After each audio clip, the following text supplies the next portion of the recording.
वो प्यार नहीं था। नितिन ना तो खुद रूबी को फ़ोन करता था और जब रूबी फ़ोन करती थी तो ये बोलकर फ़ोन रख देता था कि वो काम में व्यस्त है। रूबी को समझ नहीं आ रहा था कि नितिन ऐसा क्यों कर रहा है। भले ही कितने भी काम हो, 5 मिनट तो मुझसे बात कर ही सकता है। 1 महीना ऐसे ही चला गया। फिर रूबी थक कर नितिन को फ़ोन करना छोड़ दी और नितिन तो अब उसे खुद से फ़ोन करता ही नहीं था। कुछ दिन ऐसे ही बीत गए तो रूबी ने खुद फ़ोन किया नितिन को। उसने फ़ोन नहीं उठाया। रूबी ने उसे 4-5 बार फ़ोन किया, फिर भी उसने फ़ोन नहीं उठाया और ना ही उसने बाद में खुद रूबी को फ़ोन किया। रूबी बहुत परेशान हो गई। वो सोचने लगी कि सच में नितिन काम में व्यस्त रहता है कि कुछ और बात है। कुछ दिनों बाद रूबी अपने काम से छुट्टी लेकर नितिन को बिना बताए उससे मिलने चली गई। रूबी को नितिन का पूरा पता मालूम था कि वो कहाँ रहता है। रूबी रात के समय नितिन के घर पहुंची थी। उसने देखा कि नितिन के घर पर ताला लगा हुआ था। उसने नितिन को फ़ोन किया लेकिन हमेशा की तरह नितिन ने रूबी का फ़ोन नहीं उठाया। फिर रूबी ने नितिन को मैसेज किया कि मैं तुम्हारे घर के बाहर खड़ी हूँ, तुम कहाँ हो। थोड़ी देर बाद नितिन ने फ़ोन किया और उसे बहुत डांटा कि तुम बिना बताए क्यों आ गई इधर, किसने बोला था तुम्हें इधर आने के लिए, और फ़ोन रख दिया। उसने रूबी की कोई बात नहीं सुनी। रूबी उसके घर के बाहर ही बैठी रह गई कि शायद नितिन को ऑफिस में बहुत काम हो और मैं बिना बताए आ गई, इसलिए वो गुस्सा हो गया और वो उसके घर के बाहर ही बैठ के उसका इंतज़ार कर रही थी। सफ़र में रूबी बहुत थक गई थी और उधर बैठे बैठे रूबी की आंख लग गई और वो सो गई।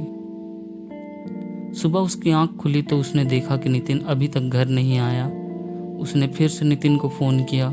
फ़ोन उठाते ही नितिन बोला, क्या है, तुम मुझे बार बार क्यों फ़ोन कर रही हो। रूबी बोली, तुम कहाँ हो, रात भर तुम घर नहीं आए, मैं इधर तुम्हारे घर के बाहर कल रात से तुम्हारा इंतज़ार कर रही हूँ। नितिन गुस्से में बोला, तुम चली जाओ, मैं नहीं आ सकता। रूबी की आंखों में आंसू आ गए। रूबी बोली, क्यों कर रहे हो ऐसा, मेरी क्या गलती है ये तो बताओ। नितिन बोला, तुम जाओ, मुझे तुमसे कोई बात नहीं करनी, और फिर फ़ोन रख दिया। रूबी बहुत रोने लगी। उसके पास वापस जाने के अलावा कोई रास्ता नहीं था। वह अनजान शहर में नितिन को कैसे और कहाँ ढूंढती। फिर उसने सोचा कि नितिन के पड़ोसियों से एक बार पूछ ले कि नितिन यही रहता है ना कि कहीं और शिफ्ट हो गया है।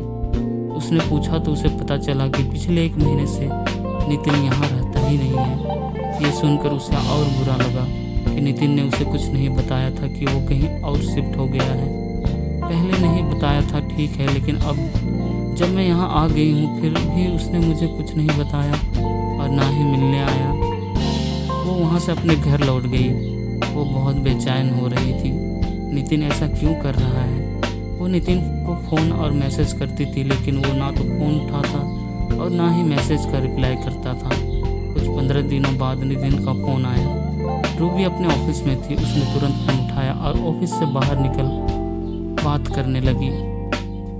वो पूछने लगी कि नितिन तुम्हें क्या हो गया है, तुम मेरे साथ ऐसा क्यों कर रहे हो, मुझसे कोई गलती हुई है तो मुझे बताओ, लेकिन मुझे ऐसा इग्नोर नहीं करो, मुझसे बात करो। उधर से नितिन बोला, अब प्लीज़ तुम मुझे भूल जाओ, मैं किसी और से प्यार करता हूँ और उससे शादी करने वाला हूँ और पिछले 1 महीने से उसके साथ ही रहता हूँ, इसलिए तुमसे मिलने नहीं आया था।